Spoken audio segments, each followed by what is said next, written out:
Bueno, ahora sí, entonces, formalmente, buenas tardes a todas y a todos. Muchas gracias por unirse a esta actividad. Eh, Contentos todos, me imagino, y contentas con el resultado de hoy. Así que bueno, terminamos el día también hablando de cosas lindas. Bueno, mi nombre es Julieta Cardigni, soy la coordinadora del área de estudios tardoantiguos del Instituto de Filología Clásica. Y bueno, es una gran alegría para mí estar compartiendo esta presentación desde el área, esta presentación de la materia de Filosofía Tardoantigua. Desde el área, un espacio que justamente busca, como uno de sus primeros objetivos, difundir las investigaciones y los proyectos que tienen lugar en nuestra facultad respecto de este campo de investigación. Es un área de muy reciente creación, de julio de este año, y bueno, los invito a seguir el canal del instituto en YouTube, donde van a poder encontrar tanto esta actividad que está siendo grabada como otras actividades del área y del instituto. Y se pueden enterar. Y quiero agradecer al Instituto de Filología Clásica, en especial a su secretaria Jimena Palacios, que siempre nos apoya con la realización de todas las actividades. Y por supuesto que quiero recordar con especial agradecimiento a la profesora Alicia Schnips, que fue directora del IFC hasta hace muy poco, que nos dejó, y que fue una gran impulsora de las actividades de extensión y en particular de la creación del área de estudios tardoantiguos. Así que bueno, no quiero dejar de recordarla. Bueno, para entrar en tema, vamos a entonces presentar esta materia, que es Filosofía Tardoantigua, que comenzó a dictarse a comienzos de este año como una materia optativa de la carrera de Filosofía, dando respuesta a una demanda histórica, que era estudiar este periodo que queda, digamos, libre entre la filosofía antigua y la medieval, atendiendo a sus particularidades y a su relevancia en la filosofía posterior, incluso también en las discusiones filosóficas contemporáneas. Se trata de una propuesta, como ahora nos van a contar sus representantes y los docentes que la han dictado, que además cuenta con gran actualidad en el marco de los estudios internacionales, cuya mirada sobre el tardoantiguo continúa profundizándose y ampliándose. Así que, en este sentido, entra en diálogo con un montón de propuestas de nuestro país en otras universidades y de universidades del exterior también. La materia está a cargo de un equipo docente que ahora se va a presentar, que son los profesores Malena Tonelli, Gabriel Martino, Gabriela Müller y Ezequiel Ludueña. Ten pendiente si sigo dando entrada a la gente, por eso. A quienes agradezco muchísimo su entusiasmo ante la propuesta de llevar a cabo este evento. Y por supuesto es un honor también contar en esta presentación con la presencia de las profesoras Marita Santa Cruz y Claudia D'Amico, impulsoras de la iniciativa y de la creación del espacio, y les agradezco mucho también por acompañarnos hoy. Así que bueno, no tengo nada más que decir, más que las y los escuchamos, y le doy la palabra a la profesora Santa Cruz, que quería decir unas palabras. Bueno, ante todo, muchísimas gracias a Julieta por hacernos un lugar en el área de estudios tardoantiguos, porque como ya lo dijo, este es un terreno en el que los saberes no son estancos, sino que están todos conectados. Por lo demás, es un periodo sumamente rico desde todo punto de vista. De modo que la interacción entre la literatura, la filosofía, la filología, el arte, la historia, es de enorme importancia. Que exista ahora la materia filosofía tardoantigua no es mérito mío, sino que es un mérito de quienes pusieron todo su entusiasmo y todo su esfuerzo en la iniciativa y en la realización de esa primera aparición de la materia. Claudia D'Amico y, como ya dijo Julieta, quienes se hicieron cargo, sumando a Ezequiel, que se hará cargo el año que viene. Yo, sin embargo, algo creo que tuve que ver. Y me gustaría un poco decir cuál fue la razón o las razones por las cuales ahora esa materia existe, que antes no existía, y espero que seguirá existiendo. Más allá del auge que tienen los estudios tardoantiguos en el ámbito internacional, donde ha crecido enormemente la producción desde los años 60 del siglo pasado a esta fecha, es inconmensurable el crecimiento.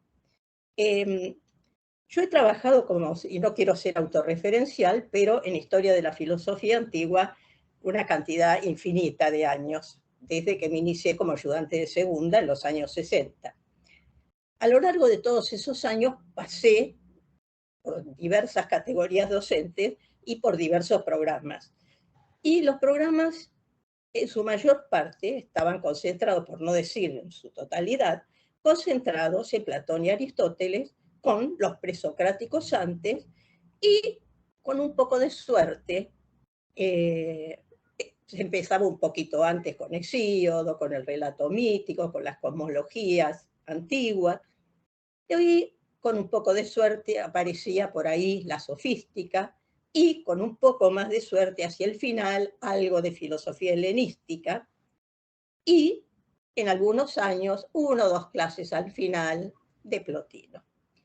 Pero eso no alcanzaba. Al fin de cuentas, la filosofía antigua, más allá de los profesores y más allá de los programas, estaba concentrada entre, con suerte, entre el siglo VI y el IV después de Cristo.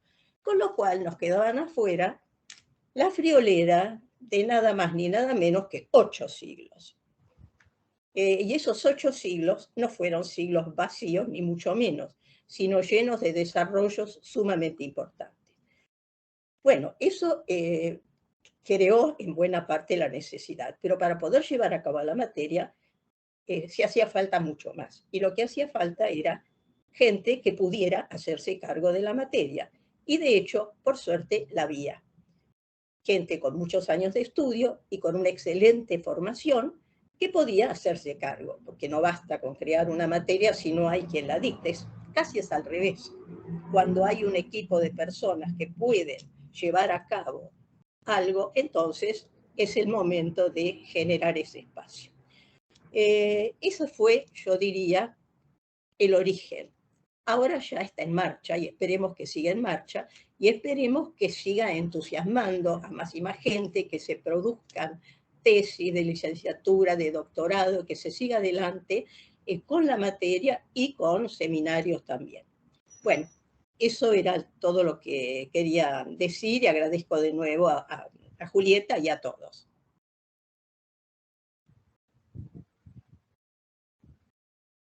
Gracias, Marita, gracias. Bueno, no sé, les dejo en sus manos, Claudia.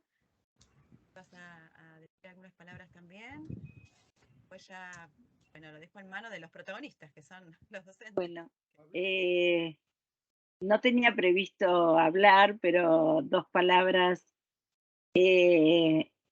simplemente para agradecer también a Julieta el espacio, para agradecer a Marita haber abierto todo un área de estudios y haber formado gente que es la que se hace cargo de esta materia. Yo lo único que hice es acompañar, también atenta a la necesidad que se advierte desde Historia de la Filosofía Medieval, de que nuestros estudiantes conozcan este periodo.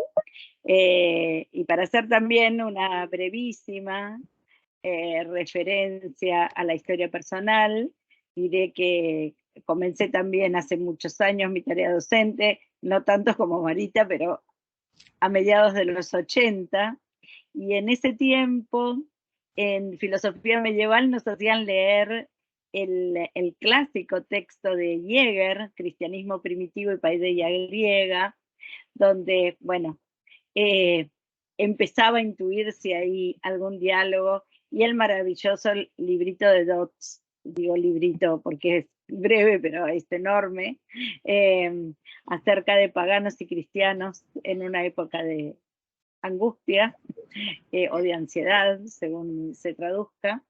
Y después ya se pasaba a considerar esos pensadores tardoantiguos cristianos ya dentro de la patrística, como si fuera una categoría bien referida a un tipo de historiografía, que es la historiografía católica, y que separaba un poco este mundo de los pensadores cristianos de su interrelación con el pensamiento pagano.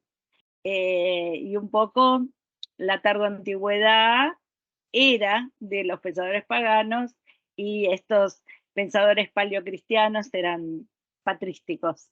Creo que esto está cambiando muy felizmente y auguro que también esta cátedra de filosofía tardoantigua, que tuvo tan buen desempeño este año y que lo tendrá todavía mejor en los venideros porque estas cosas se van siempre fortaleciendo, trate también de romper esas barreras y tome todo el periodo de la tardoantigüedad, que es riquísimo, del lado griego, del lado latino, del lado pagano, del lado cristiano, porque no son mundos desconectados.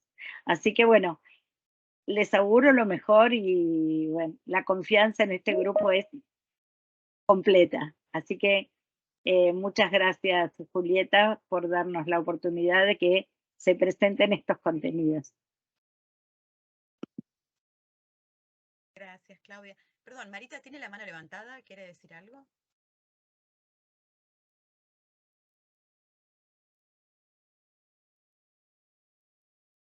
¿No? Bueno, entonces les doy la palabra a los protagonistas, como decía.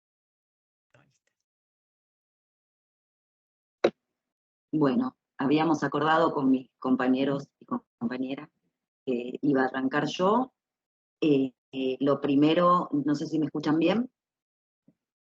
Bueno, no, por supuesto voy a empezar agradeciendo, le quiero agradecer a Julieta Cardini, la coordinadora del área de estudios tardoantiguos, por su invitación y por la organización de esta actividad y bueno, por todo el motor que implica la creación de este área.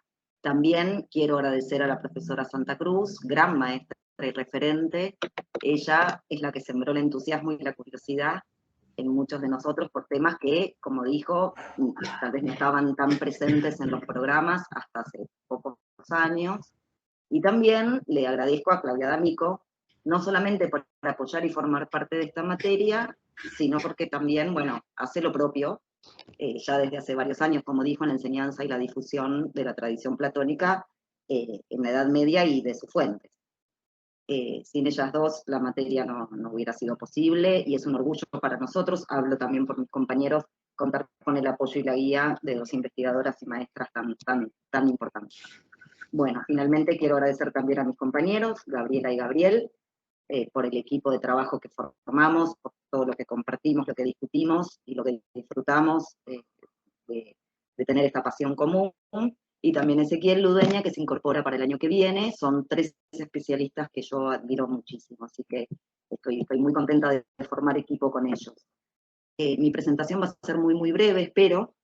Solamente me voy a detener en las peculiaridades, o alguna, ni siquiera, en generalidades a propósito del periodo filosófico que nos fascina, y las dificultades también con las que nos tuvimos que enfrentar para armar el programa, tal como lo presentamos. Quiero empezar planteando de modo muy general algo así como una especie de motivo filosófico con el que nos topamos cuando pensamos la materia, sus contenidos, y etc. Lo primero que se me viene, cuando preparé esto, lo primero que pensé es en una sentencia de Gastri cuando introduce su historia de la filosofía griega, esos volúmenes majestuosos de los que nosotros nos seguimos nutriendo. Dice que los griegos representan para nosotros es él, Cambridge, el principio del pensamiento racional, europeo. Con lo cual eso ya marca una especie de puesta en posición a propósito de, bueno, qué entra y qué no entra. Es cierto, para ser justa, que siempre hubo matices. Hay traje una línea de Rodríguez Adrados, en un libro, un compilado de artículos de él que se llama Palabras Ideas.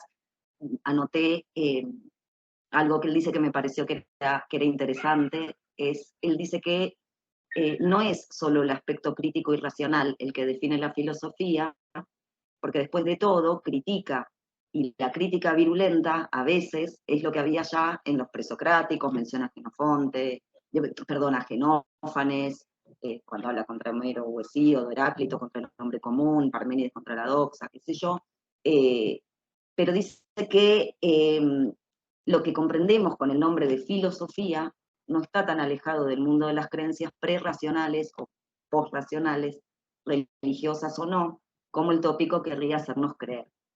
Yo traigo esto solamente para intentar poner en contexto la poca atención que la filosofía de los primeros siglos de nuestra era concentró hasta bien entrado el siglo XX. Pensadores como Plotino habían sido considerados como constructores de una filosofía contaminada o pseudo-filosofía, y a mí me parece que es interesante porque nos interpela acerca de cómo entender nuestra propia disciplina, es decir, cuando nosotros pensamos un programa, sea cual fuere, siempre tenemos que estar eligiendo y recortando qué poner, qué no poner, y terminamos como encontrándonos con una especie de duda a propósito de nosotros mismos y de nuestra tarea. Digamos, ¿en qué consiste, cuál es la definición de la filosofía? Platón, o al menos o no escribió, o no tenemos el diálogo del filósofo, entonces tampoco, aunque nos dijo bastante a propósito de eso. Wow. La filosofía tardoantigua viene a poner en cuestión, al menos para nosotros, estas delimitaciones que habrán podido tranquilizar en algún momento a algunos o inquietar a otros. De hecho, hoy en día tampoco encontramos acuerdo, no solamente sobre cuándo empezó la Edad Media en términos filosóficos o terminó la Edad Clásica, sino que se sigue discutiendo en qué consiste la filosofía tardoantigua y quiénes, como dijimos antes, quiénes entran y quiénes no. El periodo se caracteriza, muchos ya lo sabemos, por un clima intelectual y cultural variopinto. Ya desde mediados del siglo II, el periodo presenta un entrecruzamiento entre filósofos paganos que escribieron en latín, otros en griego, pensadores cristianos, también pertenecientes al ámbito latino o al griego, como trajo recién Claudia. Y me refiero a la convivencia entre el cristianismo y el helenismo porque para historiadores como Peter Brown, el surgimiento del cristianismo resulta la clave para comprender las transformaciones culturales, sociales y políticas de la antigüedad tardía. Es decir, es algo que no, como decía Claudia, es un todo. Como historiador tenemos que pensar, historiadores de la filosofía, tenemos que pensar un periodo. Es muy difícil establecer compartimentos estancos que no tengan una relación. De hecho, ella mencionó el libro de Jäger, El cristianismo primitivo y paideia griega, y Jäger en la primera de las conferencias que están ahí compiladas, dice que la conexión entre cristianismo y helenismo no es unilateral, sino que, es decir, no es que el cristianismo vino a transformar el pensamiento griego, sino que se dio una retroalimentación. Es como una especie, dice él, de helenización del cristianismo en ciernes, y se concentra especialmente en el hecho de que se haya construido un pensamiento cristiano también en griego. Entonces, él entiende que la lengua y la estructura racional del pensamiento griego articuló todo un modo de pensar. Y a mí me pareció, esa lectura me hizo también como volver sobre mis pasos también en muchos prejuicios o muchas maneras de concebir autores o el periodo, y estar todo el tiempo resignificando y volviendo a pensar estas diferentes escuelas o estructuras de pensamiento siempre en diálogo o en interconexión. Menciono esto para advertir que hay una peculiaridad o una particularidad o una distinción cualitativa respecto de la antigüedad clásica, cuando hablamos del periodo tardoantiguo en términos filosóficos. No respecto del mapa político o intelectual nada más, sino hay una transformación cultural muy profunda. Y quiero destacar que lo que se produjo en este periodo funciona no solamente como tamiz o intermediario, sin más, entre la antigüedad clásica y la Edad Media, sino que constituye una fuente riquísima de pensamiento, que la verdad que, como dijo Marita, hasta hace pocas décadas era bastante poco estudiado. Para decir algunos rasgos que podemos tener en cuenta, no, por supuesto no todos, a propósito de la filosofía tardoantigua, se ha hecho hincapié en que los pensadores de este periodo tenían como una función de transmisores de filosofías precedentes, en tanto fuente de filósofos anteriores que conservamos solamente de manera fragmentaria, y entonces la motivación para estudiarlos era analizar el contexto en el que aparecen esas citas, o bien como iniciadores de desarrollos o profundizaciones posteriores, y entonces también convenía estudiarlos para encontrar ciertas continuidades o transformaciones a propósito de esta fuente. Sin embargo, gracias tal vez a estas curiosidades que se despertaron desde el punto de vista de la historia de las ideas, el acercamiento a los textos de nuestro periodo se revela como un análisis concreto, y no solamente en función de su utilidad en la reconstrucción de la historia de la filosofía, sino también y esencialmente a partir de la compleja estructura que lo caracteriza al periodo. Quienes se han acercado a los textos habrán verificado cómo conviven, hasta incluso en pocas décadas, piezas de un rompecabezas que en realidad no encajan del todo bien. En nuestra materia, por supuesto, no podemos dar cuenta de la complejidad histórica y cultural, y ni siquiera de la complejidad o diversidad filosófica. Por lo que, como es imposible abarcar todo esto en un cuatrimestre, en términos académicos, preferimos tomar un recorte bastante específico, ¿no?, en lugar de ofrecer un elenco de pensadores y corrientes como al modo de panorama general. Para el recorte preferimos ahondar en un estudio crítico y sistemático que permitiera ofrecer una muestra, un aroma, un acercamiento del clima filosófico. Por eso nos concentramos en el pensamiento de Plotino y de Proclo, dos figuras que consideramos centrales. Tenemos la ventaja de que el segundo leyó el primero y lo hizo críticamente, entonces se da una serie de polémicas que enriquece mucho la cosmovisión, al menos de estos siglos, de estos dos siglos que los separan. Pero ambos además pertenecen a una misma matriz, o tienen una especie se encuentran al interior de una idea matriz. Y esto nos facilita un tránsito coherente entre dos momentos diferentes de la antigüedad tardía, el siglo III y el V, en donde el mapa cultural cambió por completo. Es decir, en el siglo IV, desde la visión de Constantino hasta el edicto de Tesalonia, bueno, cambió todo. Y tenemos a Plotino en el siglo III y a Proclo en el siglo V, con lo cual ese diálogo es muy difícil poder comprenderlo si uno no tiene en cuenta todo lo que estaba pasando en términos sociales, políticos, culturales y religiosos, y cómo eso impacta en las explicaciones, aún al interior de lo que nosotros podemos llamar una misma escuela. El recorte entonces se basa en el platonismo griego y pagano, aunque, como venimos insistiendo, es insoslayable el contexto cultural en el que se insertan cada uno de ellos. Desde el punto de vista historiográfico, seguimos el criterio de los historiadores y circunscribimos la filosofía tardoantigua entre los siglos III y VIII, que también es toda una decisión.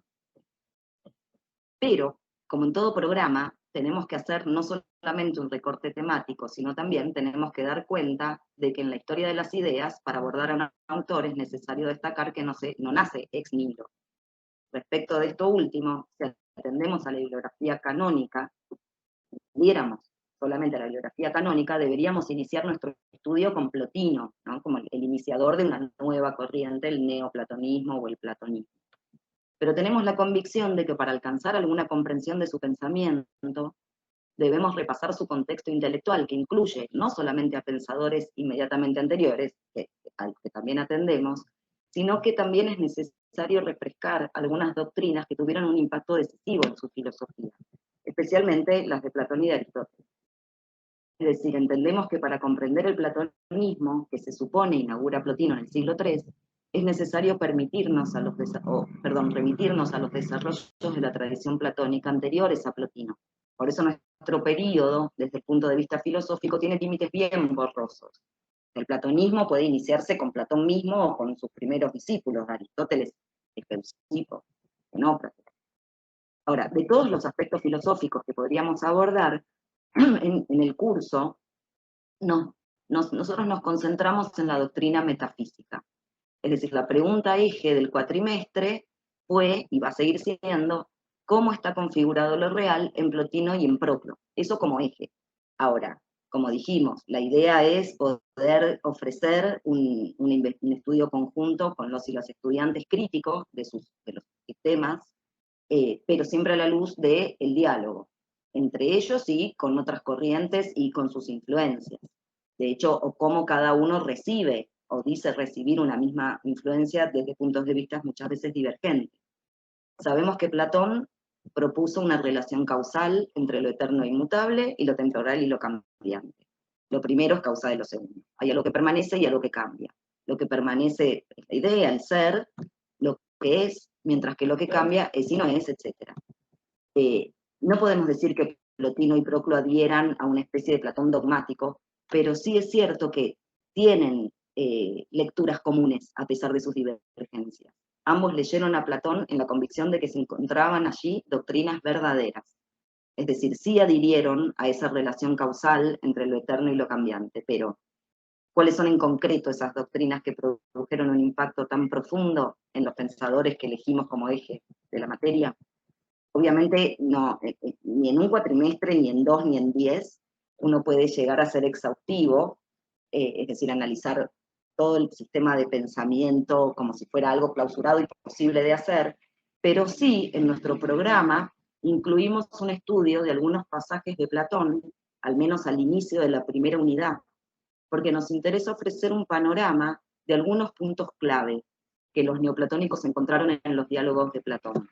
Yo voy a poner como ejemplo solamente 2, son más, pero me pareció que para mostrar de qué modo es necesario que podamos entender las unidades y divergencias entre estos dos grandes exponentes de una misma escuela, pero que uno encuentra críticas bastante letales de Proclo respecto de Plotino. En un caso es el acceso a la verdad.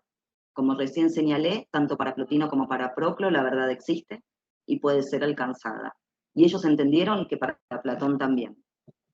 Para poner un ejemplo en Plotino, hay que aclarar que la diferencia, o tal vez uno de los puntos de transformación, es que la verdad para Plotino es el límite de lo real.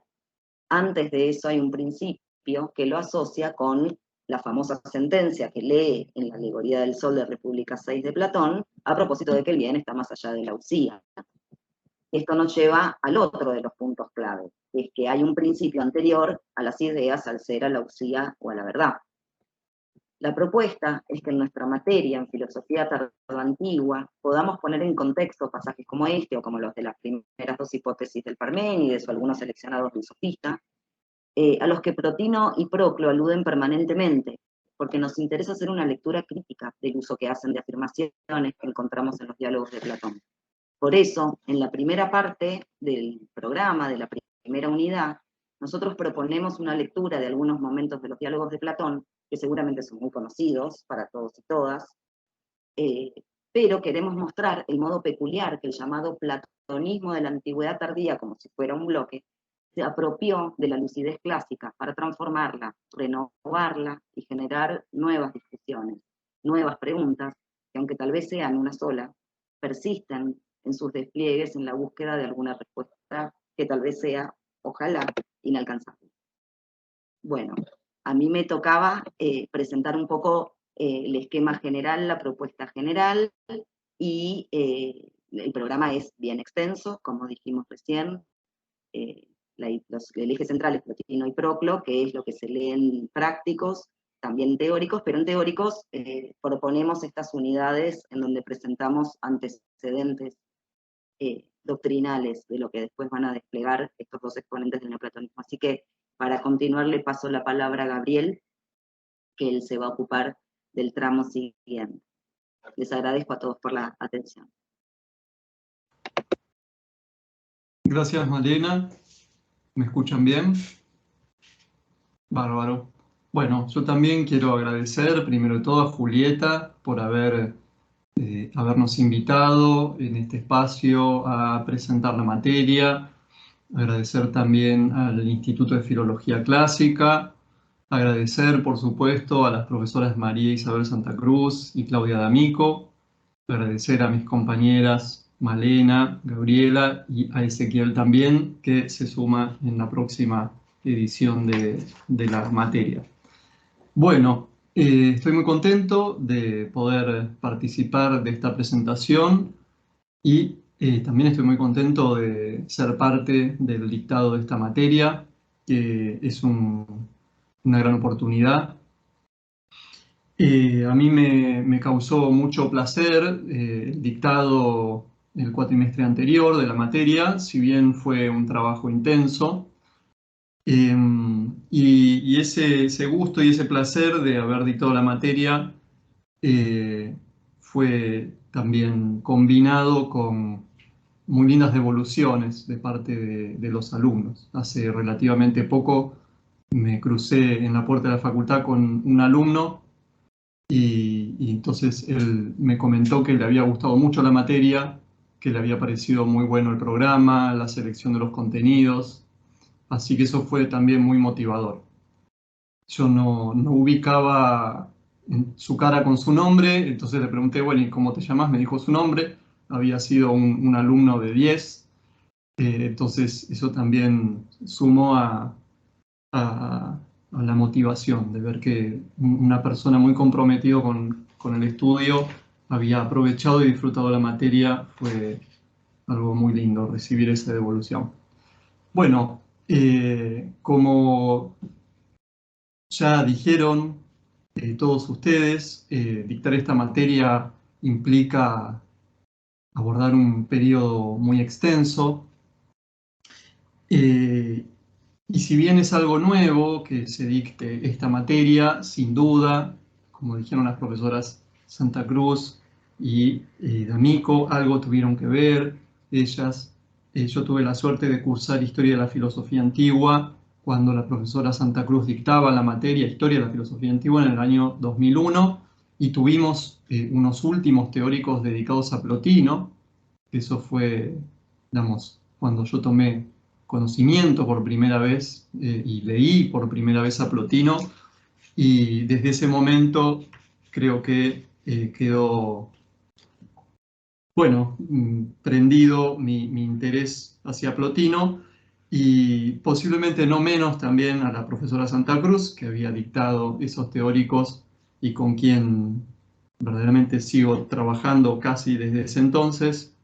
Luego también en el segundo cuatrimestre del año 2001, con la profesora D'Amico, con quien cursé Historia de la Filosofía Medieval, tuvimos clases sobre Plotino, así que pudimos también ver un poco con una perspectiva de cómo Plotino incidió en los pensadores cristianos, repasar algunos aspectos del pensamiento de Plotino, y luego en la materia Problemas de la Filosofía Antigua, también con la profesora Santa Cruz, volver a estudiar a Plotino.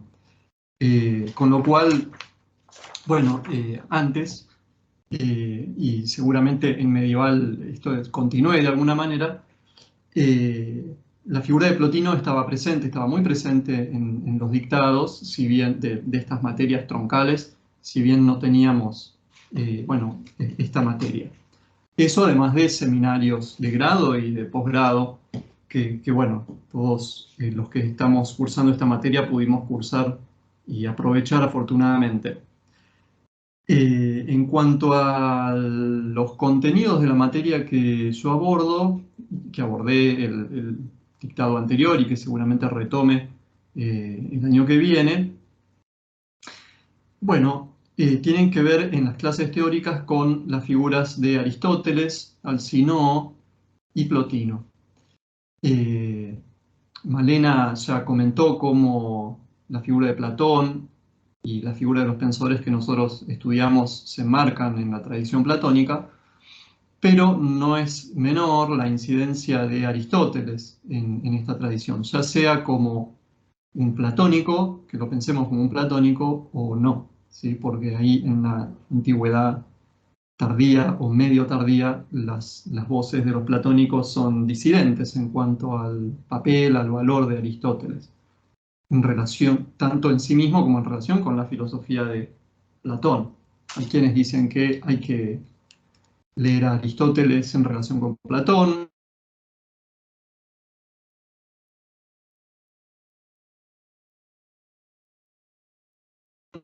Entonces, bueno, las voces son disidentes, pero nosotros entendemos que la figura de Aristóteles es sumamente importante, no solo por su filosofía, sino también por cómo él transmite ciertos elementos que los pensadores de la antigüedad tardía toman como legítimamente platónicos, ¿sí? Estamos hablando de la teoría, sobre todo de los principios, que aparentemente Platón no presenta explícitamente en sus diálogos, pero que la tradición, comenzando desde Aristóteles en adelante, nos transmiten como legítimamente platónicos, ¿sí? Tenemos la teoría o doctrina de los principios platónica en Aristóteles, en Teofrasto, en Alejandro de Afrodisias, y todas estas fuentes le llegan a Plotino, por ejemplo, y Plotino combina en su lectura de los diálogos toda esta serie de testimonios, esta tradición indirecta, podríamos decir, acerca de la doctrina de los principios. Y su filosofía verdaderamente, además de ser un exégesis, implica, como decía, una combinación de estos ingredientes, presente por una parte en los diálogos y presente por otra parte en la tradición que podríamos llamar indirecta. Entonces la figura de Aristóteles es importante por muchos motivos y en el cuatrimestre anterior le dedicamos una clase de teóricos, leímos pasajes de metafísica y unos pasajes de ánima. Luego nos concentramos en una figura que también nos parece muy importante, o más que una figura, en un texto, ¿sí? El Didascalicós de Alcino, que es un texto que se puede entender como un manual de doctrinas platónicas. Y es muy interesante que se hable de doctrinas platónicas porque el pensamiento de Platón ya a esa altura, posiblemente en el siglo II después de Cristo, es entendido como un conjunto de doctrinas, por lo menos por Alcino.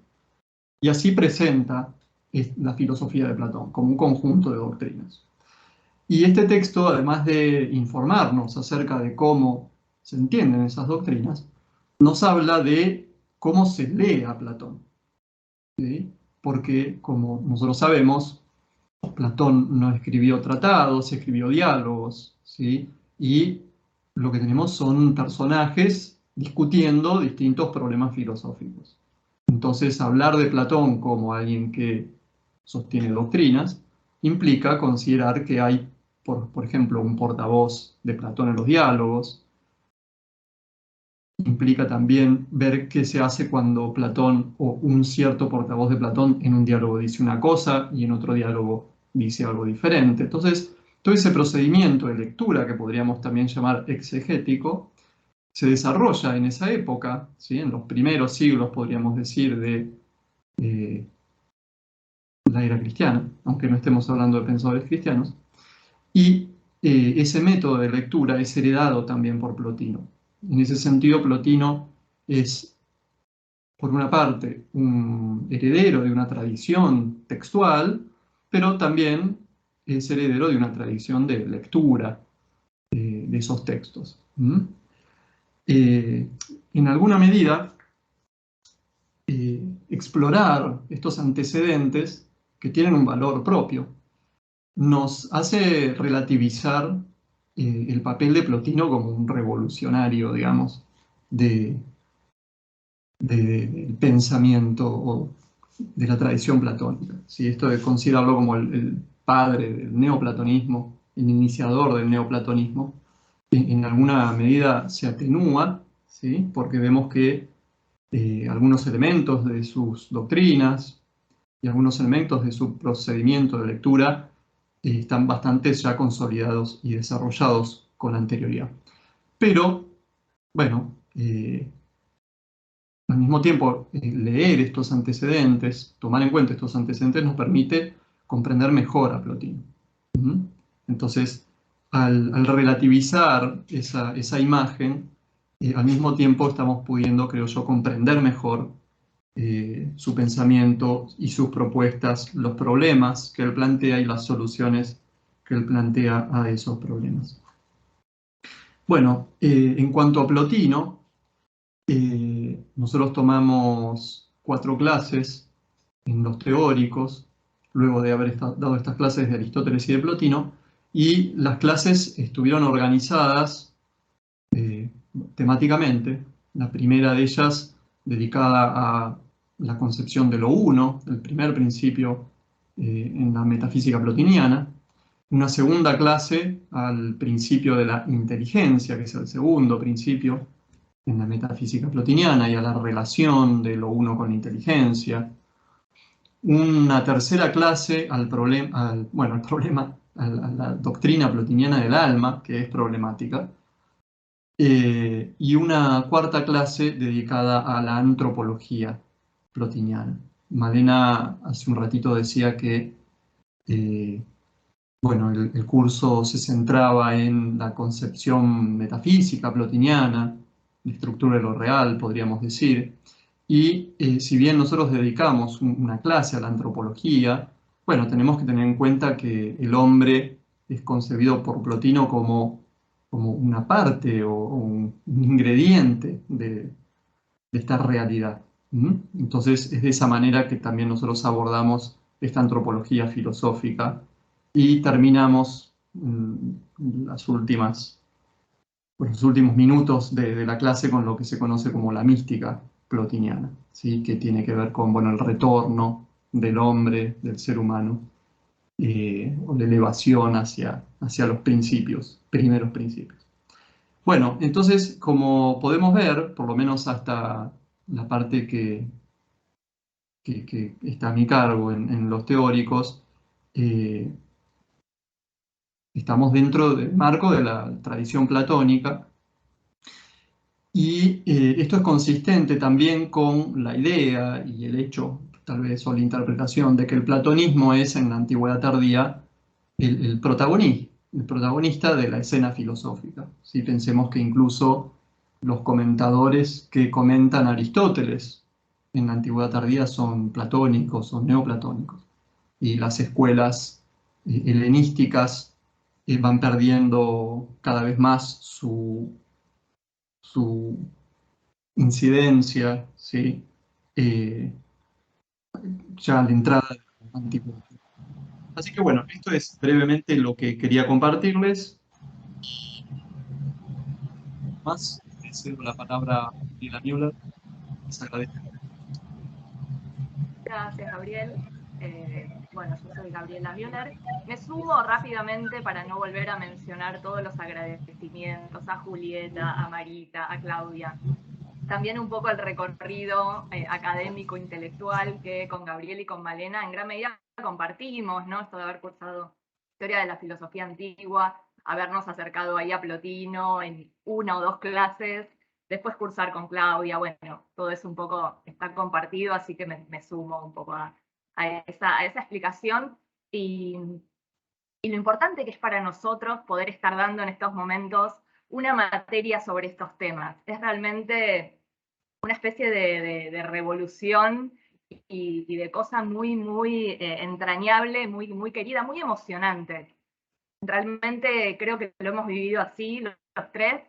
Y bueno, ahora se suma Ezequiel para el año que viene, y realmente es eso, es la emoción de poder estar dando clases en una materia, no una clase o 2 horas de clase, sino clases en el marco de una materia sobre estos temas sobre los que nos hemos dedicado a estudiar, sobre los que nos hemos especializado en cierta medida en nuestros estudios de posgrado, gracias a ese impulso de nuestros estudios de grado. Así que realmente vivimos la inauguración de Filosofía Tardoantigua de esta manera. Bueno, yo quiero contar muy brevemente lo que hicimos en las clases de trabajos prácticos. Nos concentramos allí en estas dos figuras que Malena decía, bueno, son las centrales en este recorte que hicimos, Plotino y Proclo, en gran medida porque sus obras están muy bien conservadas. Esto es no es un detalle menor cuando estudiamos la filosofía antigua y la filosofía tardoantigua, de que filósofos se conservan las obras. Eso muchas veces determina la importancia que tienen, no necesariamente en el periodo en el que escribieron, donde probablemente competían con otros filósofos, pero sí la importancia que tienen en el marco de la tradición filosófica que nos va llegando, ¿no? Y eso, cómo nos van llegando los textos, un poco impacta en el modo, o en la importancia que le vamos dando a los diferentes filósofos. Así que bueno, nos concentramos en estos dos, en los prácticos solamente en estas dos figuras, en los teóricos que dieron Gabriel y Malena. Ahí sí se arrancó con Platón, como bien contaban, se continuó con Aristóteles, Alcinó, después varias clases dedicadas a Plotino, luego un poco el intermedio entre Plotino y Proclo, con dos figuras también centrales, Porfirio y Jámblico, que fueron ahí un poco mencionadas. Fueron bastante mencionadas a lo largo del curso, pero bueno, no tematizadas por falta de tiempo, lógicamente. Y bueno, después Malena dio los teóricos sobre Proclo. Y en los prácticos lo que hicimos fue seleccionar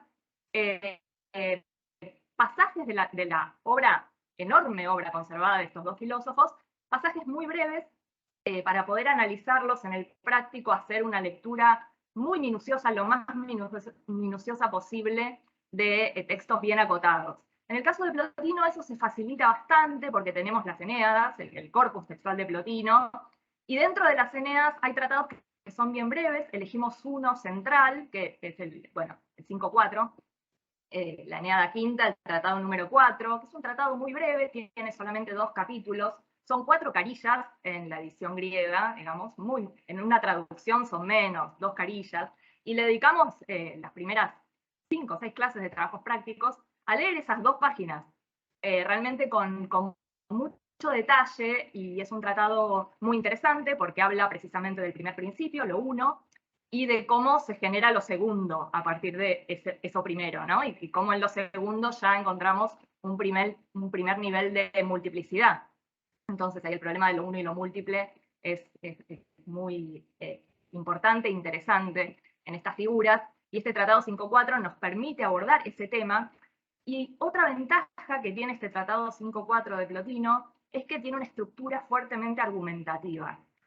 Esto nos resultaba muy interesante para deconstruir en la medida de lo posible ciertas ideas que hay sobre la filosofía tardoantigua, como una filosofía quizá decadente o más relacionada con posiciones místicas, poéticas, no propiamente filosóficas, ¿no? Como un poco contaminada con elementos racionales. Esto se decía mucho, por suerte se dice cada vez menos, porque ya hoy por hoy creo que no se sostiene de ninguna manera.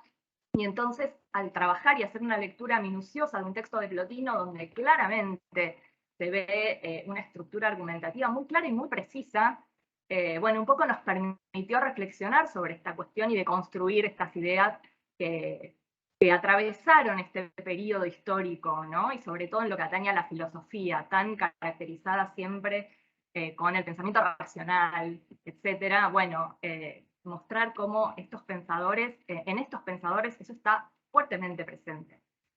Por supuesto que al estar trabajando con Plotino en las clases de prácticos y en los teóricos, el diálogo entre los temas que veíamos en unas clases y en otras era permanente, ¿no? En las clases de teóricos con Gabriel veían un panorama más amplio y usábamos esas herramientas que veían en esas clases, en las clases de trabajos prácticos para hacer esta interpretación minuciosa del texto, que por supuesto incluía no solamente la lectura atenta y bien detallada de la fuente, del texto fuente, sino también la discusión de bibliografía secundaria. Como decía Marita Santa Cruz al comienzo, la producción académica respecto de los filósofos de este periodo es inmensa y cada vez más, por suerte. Entonces, bueno, tuvimos la oportunidad de seleccionar muchas cosas, por suerte, escritas en castellano, algunas en otros idiomas, pero que nos parecían importantes poder tomar en la materia, así que ahí hubo todo un trabajo de traducción de algunos textos de bibliografía secundaria, tanto para Plotino cuanto para Proclo. La segunda mitad de las clases de trabajos prácticos estuvo dedicada a este otro pensador, Proclo, con el que yo personalmente tenía mucha menos experiencia, así que para mí fue un gran desafío ponerme a dar las clases sobre Proclo. La verdad es que lo disfruté mucho. Elegimos también una obra que tiene un carácter fuertemente argumentativo y esquemático, los elementos de teología. En los teóricos, en cambio, con Malena leyeron pasajes de la teología platónica. Los elementos de teología es esta obra en la que Proclo ensaya una especie de paralelo metafísico de los elementos de geometría de Euclides, ¿no? Que toma como modelo. Elegimos, por supuesto, algunas pocas proposiciones, sobre todo las del comienzo, donde precisamente se aborda el problema de lo uno y lo múltiple, y después algunas proposiciones más adelante de la obra, que un poco iluminaban y resignificaban esas primeras proposiciones a la luz de distinciones a propósito de la noción platónica de participación y, bueno, otras complejidades del pensamiento de Proclo. Y en ese caso también la selección de bibliografía secundaria fue fue difícil, sobre todo elegir dentro de lo que hay en castellano para que lo puedan leer los estudiantes sin esta restricción de las lenguas que conocen o que no conocen, y ahí también hubo un trabajo de traducción para poder abordar bibliografía secundaria específica y poder discutir interpretaciones de los textos, ¿sí? Variedades de interpretaciones respecto de los textos y poder precisamente problematizar lo que se decía en ellos. Así que en eso nos concentramos en las clases de trabajos prácticos. Y bueno, finalmente quiero hablar un poquito de cuestiones formales de la materia. Fue y va a seguir siendo una materia optativa para la carrera de filosofía, que tiene un régimen de promoción directa, es decir, que se puede aprobar sin rendir examen final, pero claro, eso implica en la cursada rendir una serie de instancias de evaluaciones parciales. Básicamente tomamos a lo largo del cuatrimestre 2 parciales presenciales, y al final del cuatrimestre tuvieron que entregar, quienes cursaron, un pequeño trabajo de investigación crítico, eligiendo algún tema, algún eje temático de los que se habían visto durante el curso, y haciendo un primer ensayo de escritura académica, primero en algunos casos, otros ya venían con experiencia, un primer abordaje de escritura académica respecto de un tema puntual, con el uso, por supuesto, de la bibliografía que habían visto durante el curso. Y bueno, ahí ensayar un poco esto de interpretar, de valorar, sopesar diferentes interpretaciones, tomar posición, argumentar, etcétera, etcétera. Así que la experiencia fue realmente muy, muy linda. Ojalá que siga siendo así. Fue una primera experiencia, pero realmente yo quiero terminar con esto señalando lo importante que fue para nosotros como docentes, pero también veo acá algunos conectados de quienes cursaron en el primer cuatrimestre. Fue un grupo de estudiantes muy numeroso, muy comprometido, realmente muy comprometido con el estudio y con esto de aprender sobre estos filósofos. Eso facilitó muchísimo el trabajo. A nosotros nos gusta mucho dar clases sobre estos temas, y creo que transmitimos esa pasión y ese entusiasmo, pero realmente fue muy fácil hacerlo, porque había mucho entusiasmo también del otro lado por introducirse en este mundo de la filosofía platónica tardoantigua. Y realmente tuvimos una respuesta muy, muy, muy positiva, que esperemos, como decía, que se repita, pero que yo agradezco, y la verdad es que la valoramos muchísimo, sobre todo teniendo en cuenta que era una primera experiencia y que muchas cosas podían no salir mal, pero sí salir un poco desajustadas, pero realmente nos ayudaron mucho a que todo pudiera llegar a un muy buen puerto. Así que bueno, con esto termino yo. No sé, Malena, si querés agregar algo. Sí, gracias, Gabriela. Quería, bueno, después, en todo caso, por ahí Gabriel también, o Marita o Claudia quieren decir algo más. Yo solamente quería como cerrar este bloque también extendiendo el agradecimiento, como dijeron Gabriel y Gabriela, a los y las estudiantes que ya tuvieron la experiencia, porque lo veo a Luciano, a Elian, y quería mencionar también a alguien que nos apoyó muchísimo durante todo el cuatrimestre, que es Ulises Drisner, adscrito a la cátedra, que está adscrito a Historia de la Filosofía Antigua, pero cumplió su tarea de adscripción en Tardo Antigua, una tarea muy activa, porque colaboró también con las traducciones al español de algunos textos de bibliografía secundaria, que es algo que mencionaba Gabriela y yo quería destacar.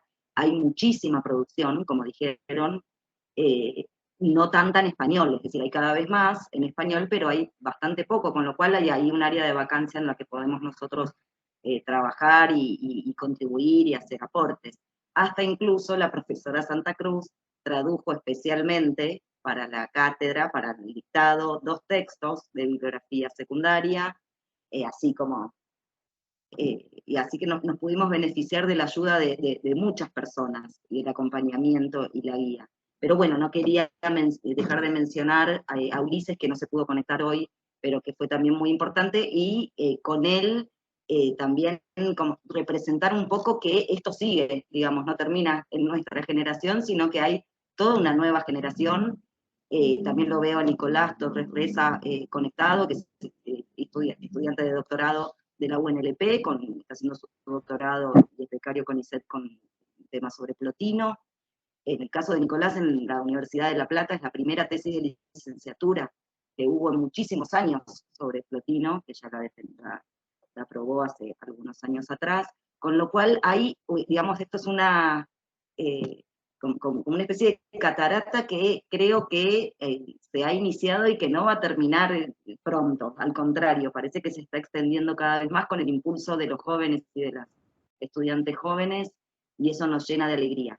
También, junto con Gabriela, quiero agradecer especialmente al curso que tuvimos en el primer cuatrimestre de este año, porque Gabriel dijo algo en la primera clase que puso en palabras algo que yo estaba sintiendo cuando preparábamos las clases, pero él lo pudo explicar muy bien, que haber ofrecido este dictado de una materia que nosotros no cursamos fue un desafío tremendo, porque si bien tuvimos grandes maestras, y en realidad, bueno, Marita y Claudia también nos ayudaron mucho en el armado, no era replicar o transformar o revolucionar o lo que sea, si uno está en la adolescente que patalea con cómo lo aprendió, enseñarlo distinto, sino que era de cero. Entonces estábamos bastante inseguros del resultado. Y como dijo Gabriela, desde que empezamos la primera clase, la devolución de los y las estudiantes fue tremenda. Realmente se establecieron diálogos y discusiones que yo siento que, al menos hablo por mí, pero estoy segura que a Gabriel y a Gabriela les pasó lo mismo, aprendimos un montón nosotros, gracias a este dictado y a las intervenciones y a las preguntas y al entusiasmo de los y las estudiantes. Así que estamos muy convencidos, no es que en mi caso no es que deje de tener inseguridades, porque siempre va a pasar, con lo cual es una construcción permanente y siempre la duda está, porque de eso también trabajamos, pero auguramos una muy buena continuidad. Finalmente quiero agradecer al Departamento de Filosofía de la Facultad de Filosofía y Letras, que también da el espacio para estas materias optativas y poder entonces así generar nuevos núcleos de estudio y difusión de autores que, como venimos diciendo, han tenido un lugar en la medida en que fue posible. Ahora el lugar ese se amplía y esperemos que se pueda profundizar. Creo que no me olvido de nada de lo que quería decir, así que no sé, Julieta, si abrimos a comentarios. Sí, por supuesto, muchas gracias. Yo solamente digo dos palabritas para a ver si se anima alguien más a comentar o decir algo. Perdón, Juli, te interrumpo un segundo, porque ¿Sí? se te escucha muy, muy bajito. No sé si... Tengo a veces... ¿Ahí está mejor? Más o menos. Más o menos, bueno. Bueno, es muy breve. Para que hables lo más fuerte que puedas. Voy a gritar no, pero... no, nada, me encanta el entusiasmo y el esfuerzo y la pasión con que los escucho hablar sobre la materia. Reconozco muchos problemas que también, como tardantiquista en el área de literatura y filología, también tengo, así que me siento acompañada. Estos problemas de los límites borrosos, de que hay que volver hacia atrás, que hay que retomar, que no se puede, ¿no? Que supongo que ocurre siempre, pero bueno, esta es una época que lee mucho, entonces, a sus antecesores, entonces es imperativo.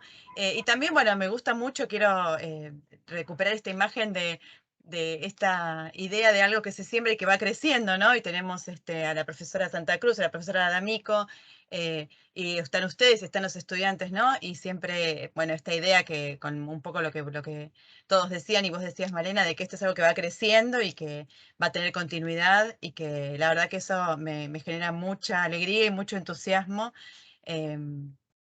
Porque bueno, nada, eso es lo que uno está buscando todo el tiempo, ¿no? Que las áreas que a uno le interesa estudiar o que aprendió, en las que se formó o en las que abre camino también, porque es siempre un poco, ¿no? Con el impulso de lo que uno aprendió, buscar cosas nuevas, bueno, me resulta me da mucha alegría ver cómo esto se está dando en la materia de filosofía tardo-antigua y por supuesto que auguro continuidad y éxitos y doy todo el apoyo que pueda desde donde esté.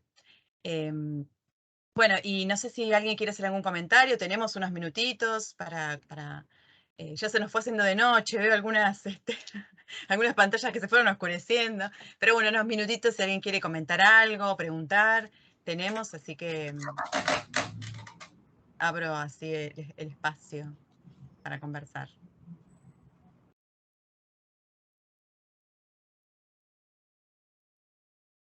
Estamos todos difónicos de gritar los goles. Bueno, yo digo solamente una cosa que quizás sirva para como puntapié o, ahí hay una pregunta, digo, esto ya pasó. Me interesa mucho, mucho, y creo que es algo que todos tenemos que repensar desde como estudiosos de la antigüedad tardía, y que son estas fronteras tan borrosas, ¿no? Temporales, espaciales, culturales, porque a veces uno tiene autores en la misma época que son casi contemporáneos y a uno lo ve más tarde antiguo que al otro, ¿no? Como, digamos, así que me parece un tema, no tengo ninguna respuesta ni ninguna solución para eso, simplemente me parece que es algo que es una discusión que por ahí nos seguimos debiendo, que es una discusión dentro de los estudios tardoantiguos, sobre todo desde la historiografía, pero que bueno, que las escuchaba hablar y bueno, reconozco también estos problemas, ¿no? O estas, bueno, sí, estos problemas que merecen siempre más debates, ¿sí? O más reflexión, y que en tanto más los estudiemos desde distintas perspectivas y las crucemos, bueno, se enriquecen mucho más, ¿no? Sí, ahí Sí, Claudia nos mandó incorporar, sutilmente al comienzo de la charla nos mandó a incorporar autores cristianos en el programa. Veremos si lo logramos. Sí, y a propósito de lo que dice Julieta, yo estaba pensando, también cuando estaba pensando un poquito esta presentación y esto que me pasa a mí, que cuando tenemos que armar un programa y tomar estas decisiones técnico-teóricas y filosóficas que terminamos como preguntándonos a propósito de los límites o no de la filosofía, y cómo también hay una especie de tendencia que a veces es como zigzagueante, pero en este momento me parece que empezó a dispararse a propósito de ampliar un poco la idea de canon, que es un debate a propósito del canon en términos filosóficos que ya viene de hace muchísimo, no es un invento de ahora, pero que ahora está bastante en boga. Y también pienso en relación con, bueno, Gabriel y Gabriela, que también están muy formados en filosofía de la India y que también están abriendo ahí espacios de investigación, o Marilena Díaz con filosofía china. Tengo miedo de pifiarle con el tema del vocabulario, pero me parece que filosofía tardoantigua es una de entre muchas otras nuevas ofertas que vienen a por plantear esta discusión a propósito de qué filosofía, que no, digamos, en términos más generales, ¿no? Como más universales. Una discusión que es súper interesante, y con lo que trae Julieta, vemos que la discusión es como transversal, como multicapa, porque es a propósito de la filosofía, a propósito del periodo en términos historiográficos, en términos también de la literatura, de la lengua, bueno, es de una riqueza, la verdad, que renueva el entusiasmo cada vez que uno se pone a pensar todo, es como una punta de un iceberg que trae, que lo podemos hacer emerger, sin riesgo de vida, pero para bien. tiene Así mucho que trabajo. hay mucho trabajo por hacer, sí, el entusiasmo a veces nos involucra con toda una serie de preguntas que nos hacemos todo el tiempo a propósito de nuestra propia tarea, así que hay mucho por hacer, y Gabriel y Gabriela con el tema de filosofía de la India también están generando ahí un aporte, a mí me parece inmenso. Bueno, nada, había alguien que quería decir algo. Sí, María del Carmen, ¿tenés una pregunta, un comentario? Estás silenciada.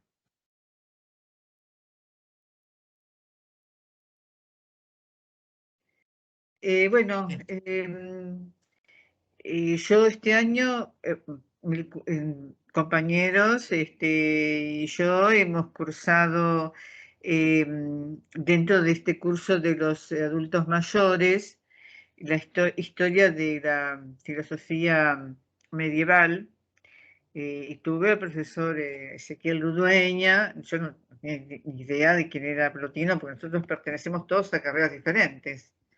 Yo soy de historia, había médicos, psiquiatras, gente del arte, y bueno, muy, muy didácticas las clases del profesor.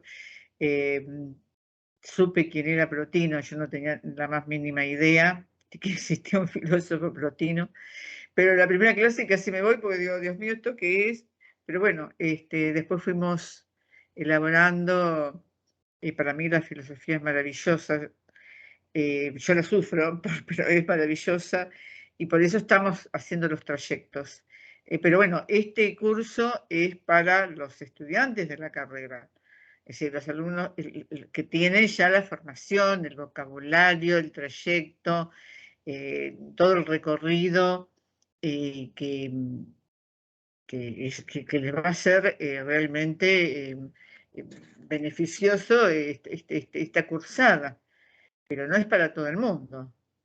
Por lo que yo estoy escuchando, no es para personas de distintas disciplinas como las que estamos cursando los trayectos y los seminarios para adultos mayores, pero no porque seamos adultos mayores no tenemos lectura. Yo soy profesora y aparte tengo 2 carreras, licenciatura en historia. Es decir, bueno, y cada uno también.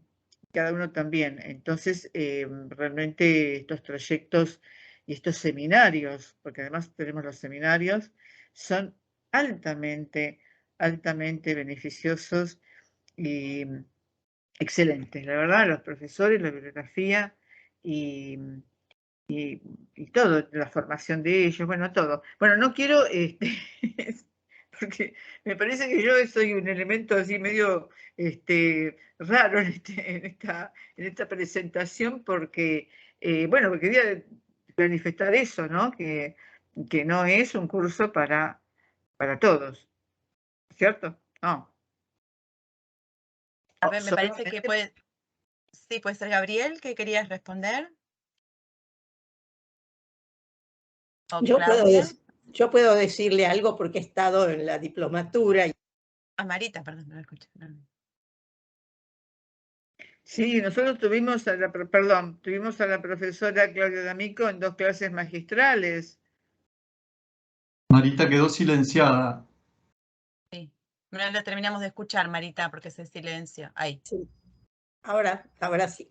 No, yo decía que es simplemente, en la medida en que yo he trabajado mucho en grado y también he trabajado en la diplomatura y en estos trayectos, como ahora se llaman, sé muy bien cuál es la diferencia, pero es una diferencia buscada. No es lo mismo el tipo de enseñanza que se puede dar a chicos que están haciendo otra cantidad de materias dentro de la carrera, que no tienen un entrenamiento, además, en el trabajo intelectual todavía, porque todavía son muy jóvenes. Y es muy diferente el trabajo que se puede hacer en cursos con adultos mayores. Lo cual no quiere decir que uno sea mejor que el otro, es decir, son 2 cosas diferentes y están pensadas y planificadas de manera diferente. En parte hay contenidos que coinciden, pero el tipo de trabajo que se hace es distinto. El tipo del trabajo de un curso de grado es mucho más acuciante, yo diría, que el tipo de trabajo en un trayecto, donde el ritmo es más tranquilo, más horizontal, yo diría, también en la relación entre los profesores y los alumnos, porque somos todos adultos grandes, mientras que en el caso del grado hay una diferencia mayor entre el docente y los estudiantes. Claro. Sí, comprensible totalmente. Bueno, gracias. No, al contrario, por favor. Ahora sí, me parece que Claudia, sí. Creo que antes estaba Gabriel, pero es a propósito de esto mismo, por eso me atrevo a interrumpir. La universidad tiene varias dimensiones y creo que eso es lo que la hace rica. Una es la de grado, una es el área de extensión universitaria y otra es el área de posgrado y también de investigación. El trayecto que coordina Silvana Di Camilo es del área de extensión y tiene los objetivos que, las ventajas también que propuso la profesora Santa Cruz. Ahora, la propia Silvana lo presenta como un espacio de formación permanente. Entonces, creo que sería muy promisorio que también hubiera dentro del trayecto o como seminario aparte de extensión, algún seminario que tenga que ver con estos contenidos de la tardo-antigüedad adaptados para la extensión. De la misma manera, podríamos pensar en estos contenidos adaptados para el posgrado, es decir, con personas que ya han hecho un grado y que quieren profundizar sus investigaciones en el área. Entonces, creo que el periodo es tan rico y que se puede presentar en todas estas formas. Simplemente eso quería agregar. Gracias. Muchas gracias. Muchas gracias. Gracias, Claudia. Ahora sí, Gabriel. Sí, cómo no. Bueno, dos cositas breves. Primero, en relación a lo que comentaba María del Carmen y su referencia a que esta es una materia para los alumnos de la carrera y tal vez mencionar que es recomendable, si bien es una materia optativa, que los alumnos hayan cursado y preferiblemente aprobado Historia de la Filosofía Antigua antes de venir a cursar. Me parece que pueden aprovechar muchísimo más la materia si ya cursaron y aprobaron. Y también, en lo posible, Historia de la Filosofía Medieval. Realmente si cursan después de haber tenido la oportunidad de estudiar esas materias, van a poder aprovechar mucho más el contenido que se ve en la materia.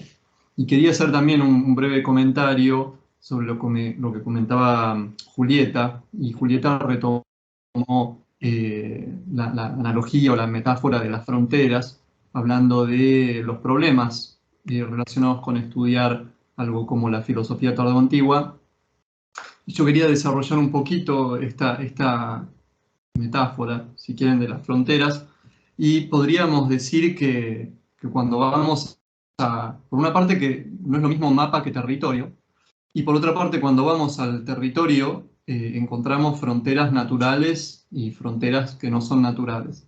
Y en alguna medida, cuando estudiamos filosofía, nos pasa algo similar, que encontramos fronteras más del orden de lo natural, problemática esta afirmación sin duda, y más del orden de lo construido, y es importante, bueno, cómo conjugar eso a la hora de hacer recortes. Con el añadido de que muchas veces, a medida que pasa el tiempo, las fronteras naturales dejan de ser en alguna medida naturales y uno comienza a percibirlas como construidas y comienza a percibir como naturales tal vez otras fronteras, ¿no? Entonces esta reflexión acerca de la naturalidad y de la convencionalidad, y acá retomamos un mismo topos de la filosofía antigua, ¿no? Una discusión entre physis y nomos. Entonces la naturalidad y la convencionalidad de las fronteras, ya sea temporales, muy importantes para nuestro periodo, o incluso geográficas. Malena hablaba de filosofía de la India, filosofía china. Bueno, es sin duda muy importante y es una reflexión en alguna medida circular, ¿no? Que uno toma y retoma, esperemos que virtuosamente, pero bueno, sin duda enriquece y no deja de ser necesaria para el estudio de la filosofía. Gracias, Gabriel. Sí. Fernando, tenías la mano levantada también, ¿no?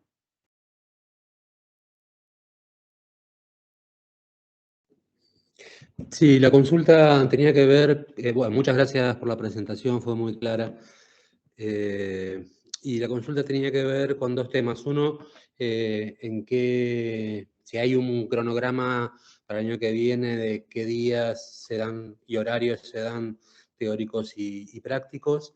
Y la segunda es si se puede cursar en calidad de oyente. Yo soy estudiante de la carrera de filosofía, pero en UCES.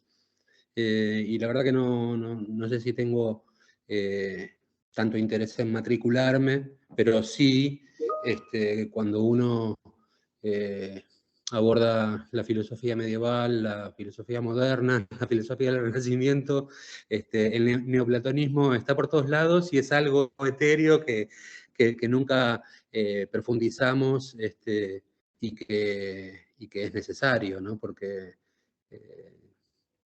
es una falencia, como decían al principio, no recuerdo quién de la presentación, que nunca se llega a Plotino o nunca se llega a ese periodo tan rico. Esa es la pregunta.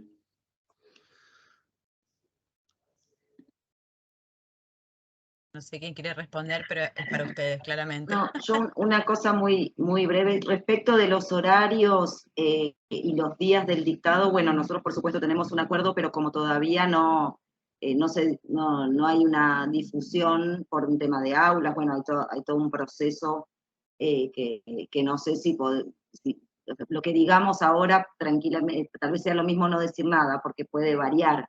Entonces, por ahí decimos tal día y alguien se acomoda para eso y resulta que después es otro. Pero bueno, nosotros intentaremos difundir de la manera que podamos cuando tengamos ya la confirmación de los días de dictado, como para poder recibir a aquel que esté interesado a transitar con nosotros esta cursada del año que viene.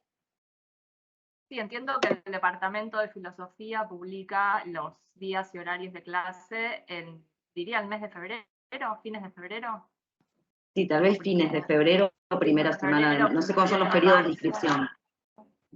Claro. Yo quisiera agregar, perdón, interrumpiendo, para responder a Fernando, que las clases teóricas en nuestra universidad son públicas, de modo que se puede asistir, por supuesto. Teóricas y prácticas también. Bueno, ya prácticas depende de la voluntad del docente. Ah, bueno, van a estar a mi cargo, así que serás muy bienvenido. Sí, lo sé, damos por estoy haciendo griego ahora. Sí, lo sé, pero bueno, quería pedir permiso, básicamente. Sí, por supuesto.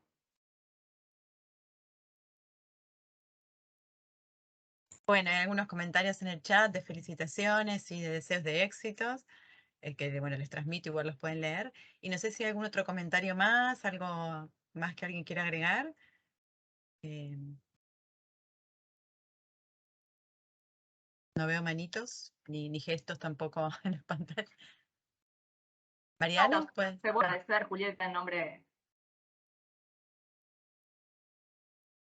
¿Querés hablar, Mariano? Sí. No, simplemente. Ah, pero estás haciendo unos gestos, no sabía. No, que sí, que me encantó todo lo que escuché, nada, simplemente me parece fabuloso lo que están haciendo, no más que eso, simplemente gestos de aprobación y felicitación, no más que eso. Conozco a varios. Pueden hacer gestos de aprobación, claro. Sí, solamente eran gestos de mi aprobación, solamente eso, y que me gusta mucho, gracias. Sí, Gaby, perdón que No, está bien, era eso, volver a agradecerte, Julieta, y al Instituto de Filología Clásica por el espacio, por el impulso de la creación del área, que también nos ayuda un montón para hacer cosas juntos y pensar a futuro el impulso de los estudios tardoantiguos en la facultad. Así que, bueno, agradecerte. No, gracias a ustedes, a todos, al equipo de cátedra que dictó la materia, a las profesoras que sembraron las inquietudes en la formación de grado y de posgrado. Y bueno, y gracias a todos por acompañarnos. Y si no hay más comentarios ni preguntas, ahí hay comentarios también de felicitaciones y éxitos en el chat. Bueno, y si no hay más comentarios ni preguntas, les vuelvo a agradecer a todos la presencia. Y bueno, esto va a quedar grabado y va a quedar disponible en el canal del instituto para que puedan verlo quienes no lo vieron y seguir difundiendo la materia para que el año que viene, cuando se dicte, tenga igual cantidad o más, mejor, de inscriptos e inscriptas y bueno, y siga creciendo. Así que bueno, les agradezco mucho y bueno, a descansar después de un día con muchas emociones. Muchas gracias, hasta luego. Chao, gracias. Gracias, gracias a todos.